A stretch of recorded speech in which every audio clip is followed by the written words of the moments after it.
하나님의 말씀은 사도행전 1장 1절부터 8절까지 말씀입니다. 공독을 하겠습니다. 데오빌로여, 내가 먼저 쓴 글에는 무릇 예수의 행하시며 가르치시기를 시작하신부터 그의 택하신 사도들에게 성령으로 명하시고 승천하신 날까지의 일을 기록하였노라. 해 받으신 후에 또한 저에게 확실한 많은 증거로 친히 사심을 나타내사 40일 동안 저에게 보이시며 하나님 나라의 일을 말씀하시니라. 사도와 같이 모이사 저에게 분부하여 가라사대 예루살렘을 떠나지 말고 내게 들은 바 아버지의 약속하신 것을 기다리라.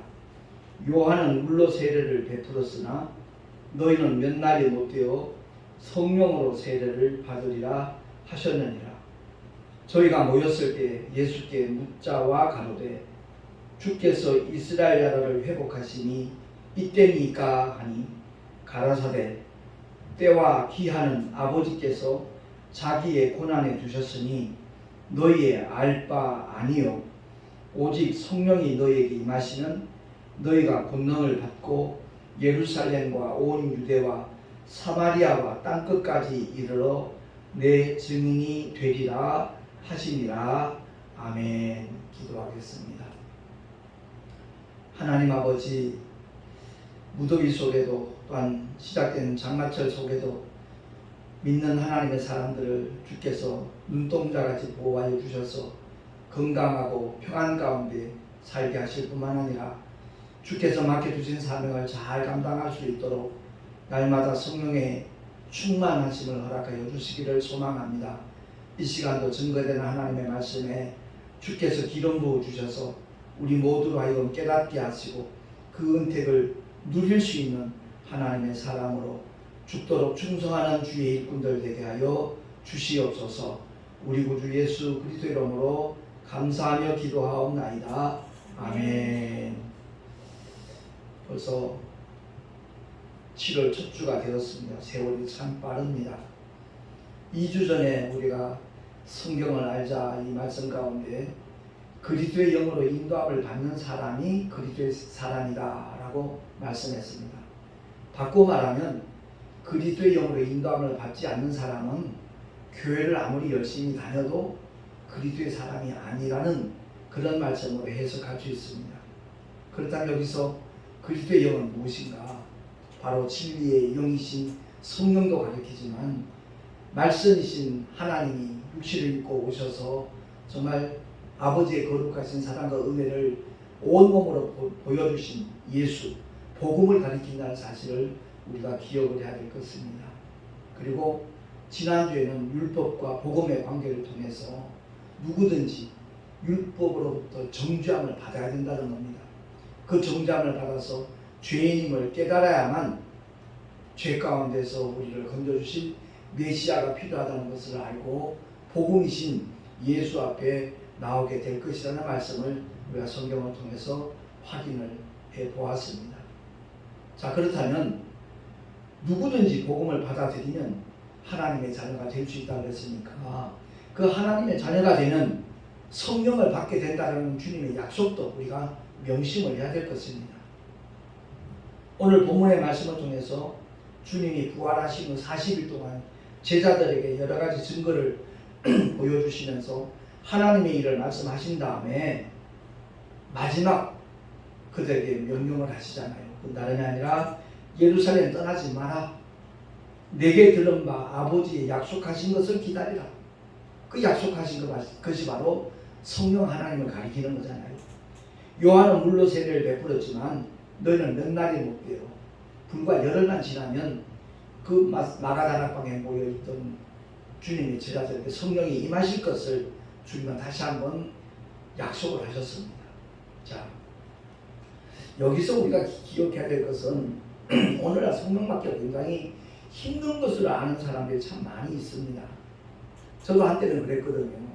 벌써 한 30년이 더 지난 얘기지만 하늘산 기도가 나서 세상 떠나신 이천석 목사님이 하시는 말씀이 하다못해 소나무 뿌리라도 뽑아야만 성령을 받을 수 있다. 쉽게 받을 걸로 생각하지 말라. 금식함에 부르짖으며 목이 쉴 정도로 그야말로 큰 소리를 외쳐 부르며 철야를 해야 성령을 받을 수 있는 것처럼 그렇게 주장을 하고 많이 가르쳤습니다. 그래서 그 당시에 성령 충만 받은 외적인 증거 중에 하나가 목이 쉰 사람이었어요. 할렐루야 이렇게 하면 꼭 그 사람이 성령 충만 받은 사람인 것처럼 간주되는 웃지 못할 일들이 분명히 있었습니다.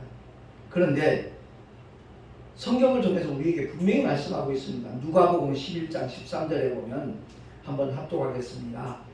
너희 전부께서 구하는 자에게 성령을 주시지 않겠느냐 하시니라. 아멘. 주님이 직접 읽어주신 말씀입니다. 하나님의 자녀가 된 사람들이 성령 받기를 사모하며 원하는 것보다 더 원하시는 분이 아버지시라는 겁니다.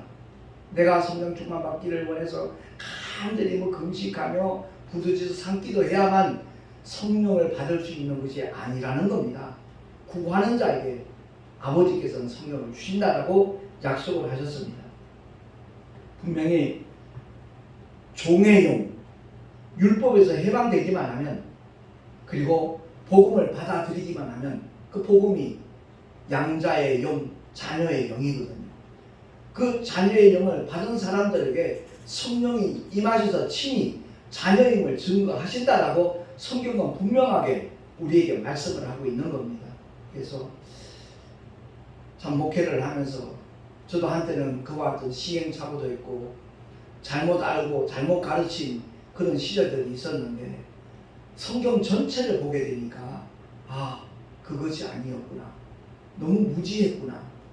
인간적인 어떤 노력, 수단, 애씀이 있어야 마치 성령이 임하시는 것처럼 다시 말해서 성령 받으려면 니들 좀 고탕 먹어야 될 것이다. 보통 힘든 것이 아니다. 이런 식으로 아버지께서 성령을 주시는 분이신 것처럼 잘못 알고 있던 시절들이 있었다는 겁니다. 그래서 우리가 이 원리를 알아야 돼요. 종의 영에서 해방된 복음의 사람들, 양자의 영, 아들의 영을 받은 사람들에게는 어떻게 성령이 임하실 수 있는가? 그것을 우리가 분명히 기억을 해야 됩니다. 수제자 베드로가 성령이 임하신다면 첫 번째 설교를 했거든요.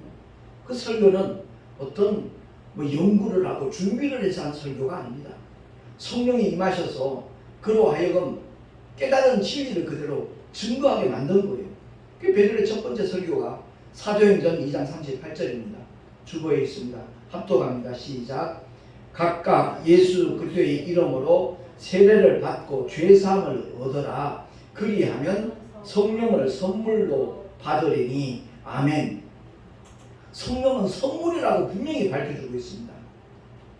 우리의 어떤 노력의 대가가 아니라는 거죠.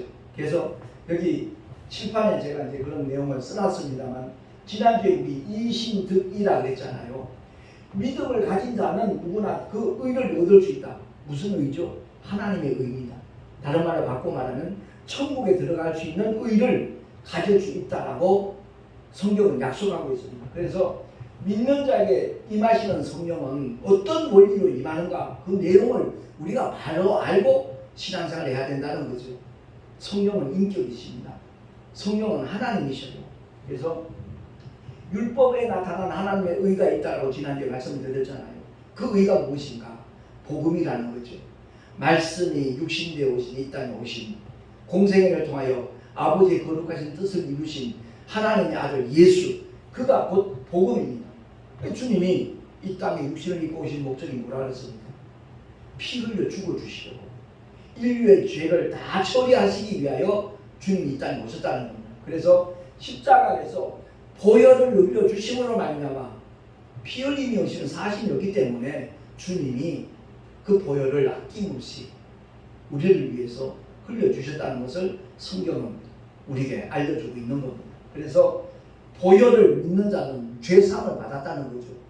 주님이 흘리신 그 보혈이 인류의 모든 죄를 사했는데 그 인류의 모든 죄 속에는 아담의 원죄를 의시하여 내 죄까지도 포함이 됐다는 사실을 우리를 위하여 행하신 하나님의 그 큰 일을 인정하고 받아들이고 믿는 것을 가리키는 겁니다. 그래서 믿음으로 말미암아 의를 얻는다는 것은 그 믿는 순간에 거룩한 무리가 된다는 거죠. 우리가 거룩해진 적 없어요.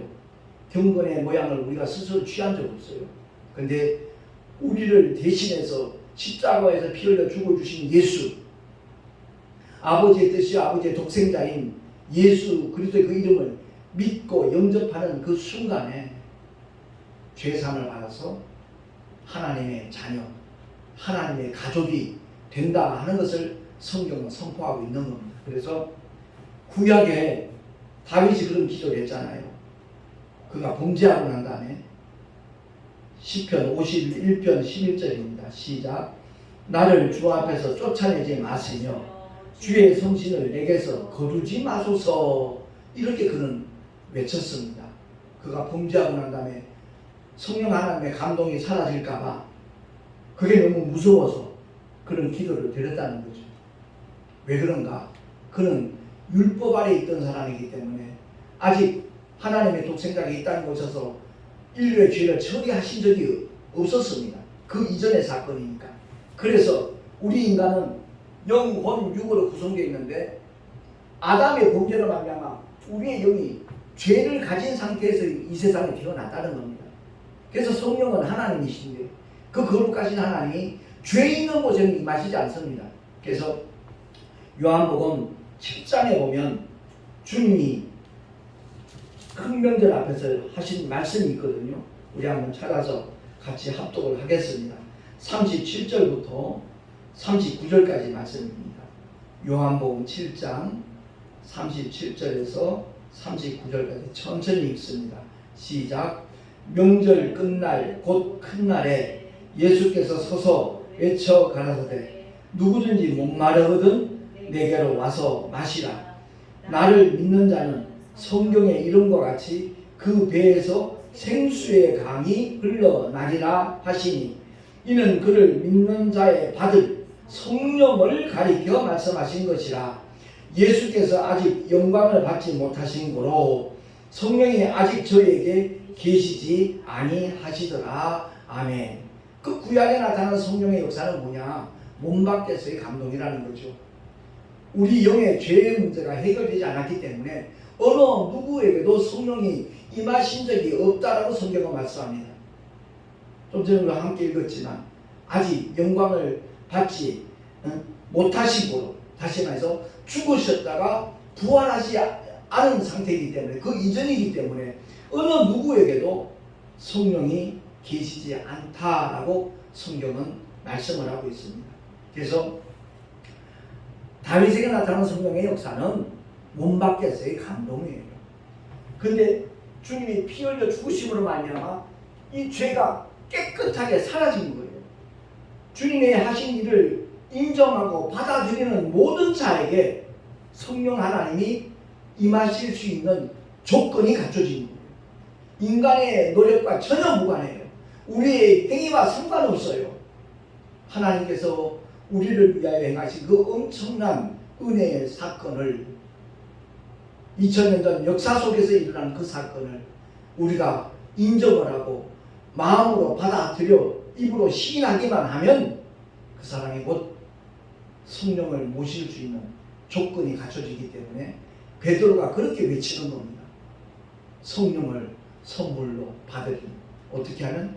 각각 회개 안 하는 거예요. 예수 그리스도의 이름을 믿고 죄사함을 받으라는 겁니다.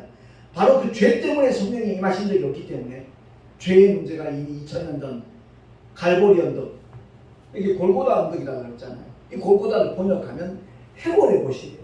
사망을 의미하는 거예요. 이 사망의 언덕에서 주님이 대신 죽어주심으로 말미암아 둘째 사망의 해를 받지 아니하도록 주님이 다 죄의 문제를 처리하셨다는 겁니다. 그래서 예수 이름을 믿으면서도 그 보혈을 믿노라 하면서도 아직까지 자기의 성령이 임했는지 안 임했는지 그것조차 모르는 사람이 많이 있습니다. 그 말은 달리 이렇게 표현을 한다면 내가 장가를 갔는지 안 갔는지 모르겠다. 그거와 똑같아요. 성령을 받았는지 못 받았는지 모르겠다는 얘기는 내가 시집을 갔는지 시집을 아직 못 갔는지 그걸 모르겠다 말하는 것과 조금도 다를 바가 없어요. 그러니까 하나님의 말씀하신 약속을 내가 인정하고 받아들이기만 하면, 그리고 아버지께 그 보혜사 성령 하나님을 구하기만 하면 우리 주님은 성령을 선물로 주시는 줄로 믿습니다. 이걸 자꾸만 감각적으로 믿으려고 하니까 그게 큰 문제라는 거예요. 제가 그저께 택시에서 만난 한 집사님이 있어요. 여자 집사님인데 내가 전도를 하니까 목사님 참 귀한 사역 하시네요. 그러는 거예요. 자기가 어릴 때부터 신앙생활 열심히 했고 금난교회 다녔대요. 김홍도 목사님이 신고하셨던. 거기서 은혜를 받다가 이사를 와서 이 인천에서 MBC에서 보도했던 큰 문제가 있던 그 교회에 등록을 해가지고 열심히 다녔다는 거예요. 근데 그 사건을 보고 실망도 됐지만 자기 몸이 자꾸만 아파가지고 방언도 받고 그랬는데도 교회를 떠나다는 거죠.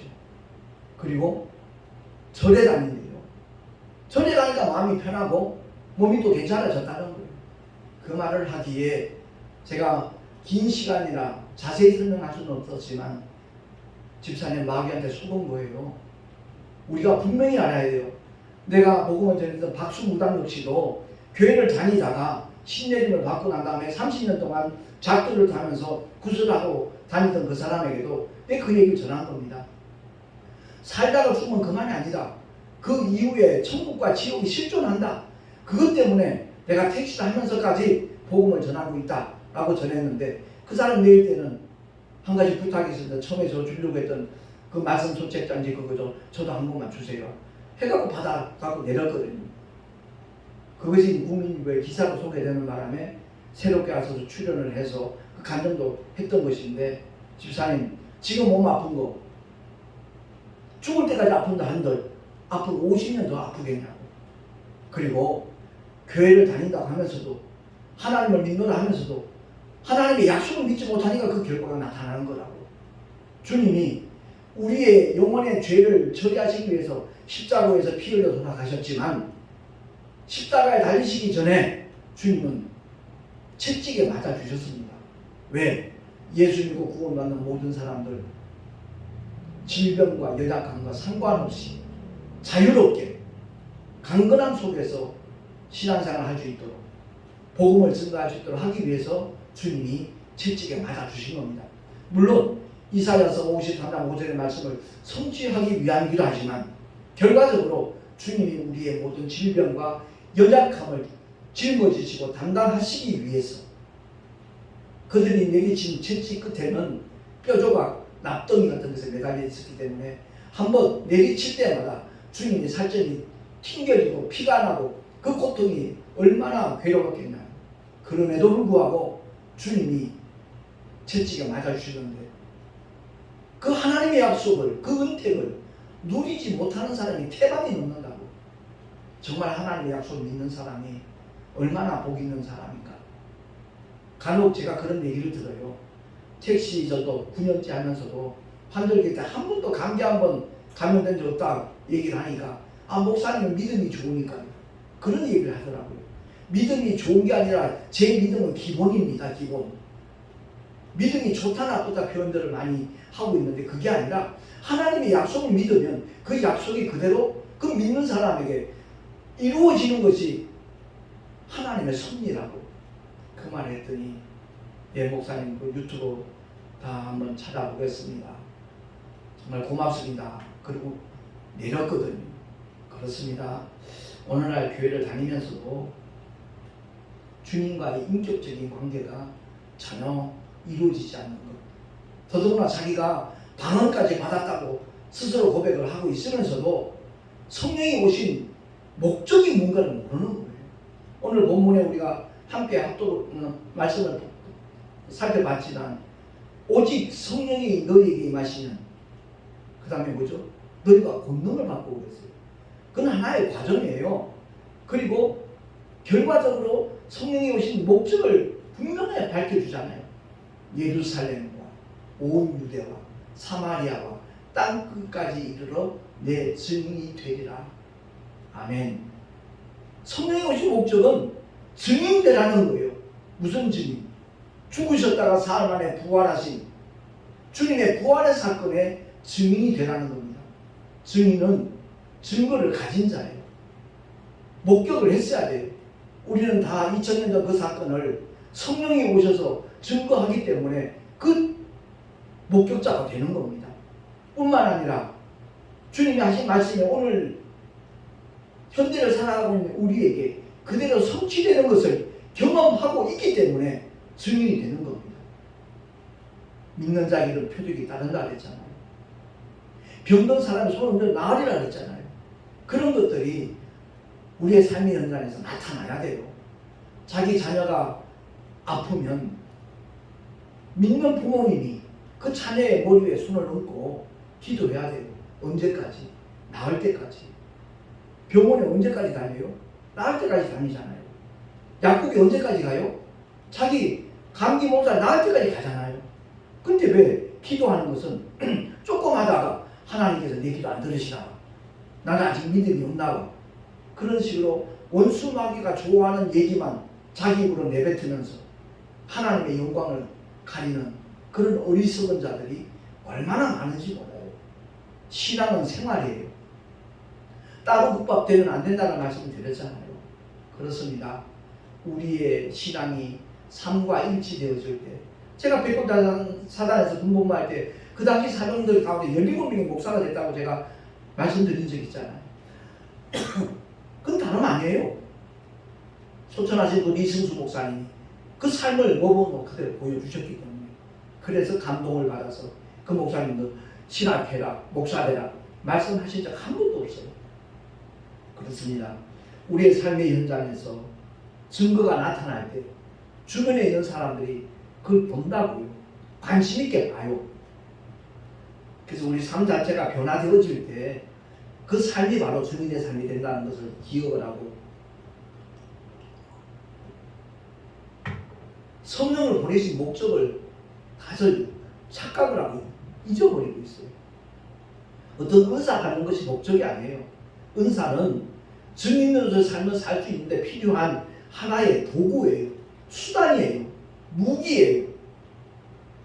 그리할 때 성령 하나님께서 정말 더 강하게 역사하시고, 그를 통해서 하나님의 살아계심을, 또한 함께 하심을, 그리고 인도하시고 역사하심을 주님이 보여주신다는 것이죠. 그렇습니다. 성경을 알자 7번째 시간인데, 정말 성령 시대에 살아가고 있으면서 이미 2000년 전에 마가다락방에 임하신 성령 하나님 오늘도 여전히 동일하게 일하고 계시건만, 성령의 역사하심과 인도하심과 전혀 무관하게 자기 열심으로 교회만 뻔질나게 왔다 갔다 하는 사람이 얼마나 많으냐고요. 너무 안타까워요. 그렇습니다. 오늘 말씀을 정말 통해서 진리의 말씀대로 사는 성도들에게는 언제나 성령 하나님께서 자신을 나타내시기를 기뻐하셔요. 질병은 떠나가고 귀신은 쫓겨나고 마음속에 불안과 초조와 두려움은 말끔히 사라지고 하늘의 소망과 기쁨으로 늘 가득 채워주시는 분이 성령 하나님이셔요. 그래서 예수님이 2000년 전에 보혜사로 오셨잖아요. 우리를 보호하시고 은혜를 베푸시는 스승으로 오셨어요. 성령 하나님은 다른 보혜사로 오셨어요. 헬라 번호에 보면 그 다른이라는 단어가 알라거든요. 알파, L, 알파 이렇게 알파벳은 네 글자로 되어 있는데, 그 다른은 형태만 다르다는 거예요. 본질은 똑같다는 거예요.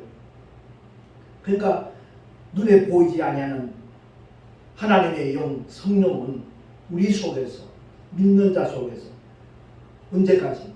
영원토록 함께 하신다고 했어요. 다윗이 기도했던 것처럼 범죄에서 성실을 거둬가지 말라고 기도할 필요가 오늘날 신학시대는 필요 없다는 거죠. 전혀.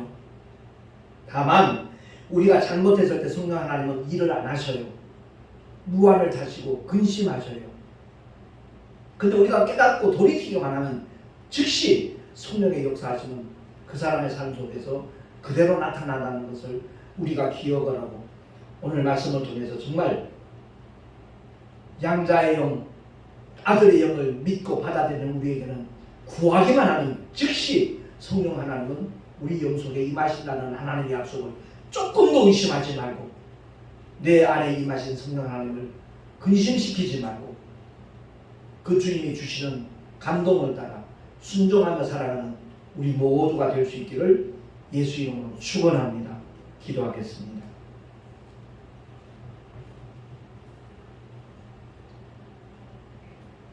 요한복음 14장 16절 17절에 주님이 일러주셨습니다.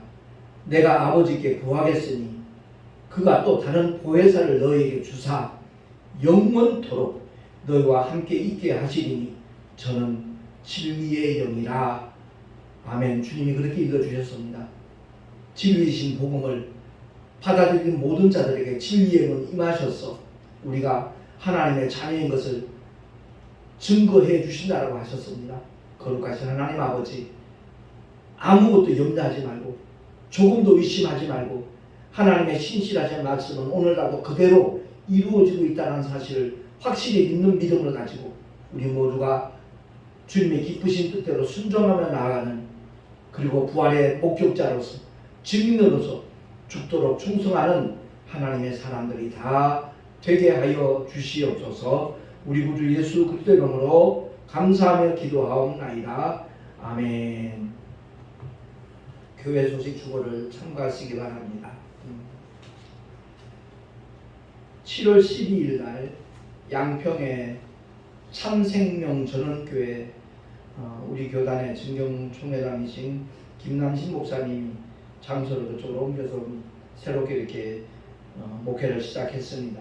그곳에서 우리 동선호회 원례가 있습니다. 위에서 기도해 주시면 참으로 고맙겠습니다. 하나님의 특별 계시 성경을 알자 연속으로 말씀을 전하고 있는데 오늘이 벌써 7째 시간입니다. 이 성경을 알아야만 하나님을 바로 알 수가 있고 또한 주님을 올바로 믿고 곁길로 가지 아니하고 진리의 영이신 성령 하나님이 이끄시는 대로 우리가 따를 수 있기 때문에 성경을 알자를 계속해서 말씀을 전하고 있습니다. 1절에도 말씀드렸지만 말씀이 없는 미신, 사회 규범이나 도덕을 벗어난 광신, 목적이 없는 맹신, 우리는 늘 이것을 피해야 된다는 것을 기억을 하고 끊임없이 하나님의 말씀을 사모하면서 진리의 영이신 성령 하나님이 깨닫게 하시는 대로 감동 주시는 대로 순종하며 나갈 수 있는 우리 모두가 될 수 있기를 다시 한번 예수 이름으로 부탁합니다. 드린 예물 위해 잠시 기도하고 축도로 예배를 마치겠습니다. 주님을 예배하며 우리에게 참 중요한 것처럼 여겨지는 귀한 물질을 구별하고 성별하여 주 앞에 11조와 헌물을 드렸습니다. 주님 기쁘시게 받아주시고 주의 영광을 위하여 아버지의 거룩하신 뜻이 이루어지는 일에 요긴하게 아름답게 쓰여지게 하여 주시옵소서. 드린 손길들마다 복되게 하시고 그 삶을 통하여 하나님의 영광이 나타나게 하여 주시옵소서.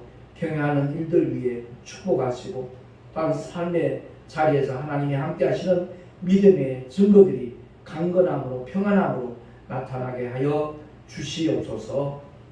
이제는 우리 구주 예수 그리스도의 크신 은혜와 하나님 아버지의 끝없는 사랑하심과 보혜사 성령 하나님의 내주교통 인도하심과 축복하심이 오늘 주의 말씀을 듣고 진리의 영이신 성령 하나님이 임하시는 영원토록 우리와 함께 하신다는 사실을 깨닫고 믿음으로 나아가리라 결단한 하나님의 사람들 머리 위에 그 가정과 자녀들과 경영하는 모든 일들과 또한 주께서 피로 값주고 세우신 주님의 모든 교회들 위에 지금으로부터 영원토록 함께 있을지어다. 아멘.